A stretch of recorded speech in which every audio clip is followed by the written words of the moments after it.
Komisi Pemilihan Umum Kabupaten Musi Banyuasin mengunjungi PAL TV guna melakukan audiensi mengenai persiapan debat kedua Pilkada Musi Banyuasin 2024.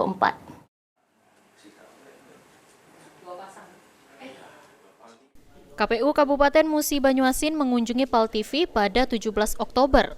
Kunjungan tersebut untuk melakukan audiensi bersama terkait pelaksanaan debat Pilkada Muba kedua yang rencananya akan digelar pada 22 November mendatang. Ketua KPU Musi Banyuasin M. Sigit Nugroho mengatakan, kunjungan ini untuk melakukan audiensi bersama PAL TV terkait pelaksanaan debat publik Pilkada Muba yang kedua, dengan harapan presentasi yang telah dilakukan dapat disetujui oleh anggota KPU Muba yang lain. Debat publik kedua tersebut rencananya akan digelar pada tanggal 22 November mendatang sebelum Minggu Tenang. Menurut M. Sigit Nugroho, materi debat pertama dan kedua sudah dipersiapkan yang sudah disepakati bersama. Sesuai dengan keinginan masing-masing paslon, terdapat 3 tema sudah dipersiapkan untuk debat pertama dan kedua.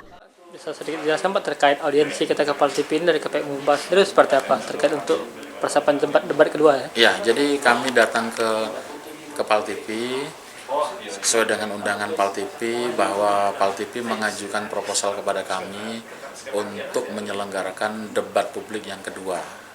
Nah, sebagai itikat baik kami datang ke sini dan kami mendengarkan apa yang sudah dipaparkan oleh PAL TV dan semoga apa yang bisa dipaparkan oleh PAL TV bisa kita setujui oleh rekan-rekan kami yang lain, oleh sekretaris dan bendahara kami. Ditambahkan M. Sigit Nugroho, tema pertama mengenai pertahanan, kesejahteraan, serta hukum dan kesehatan. Sementara untuk kedua mengenai sumber daya alam. Diharapkan para pendukung tetap cerdas dalam mendukung paslon masing-masing.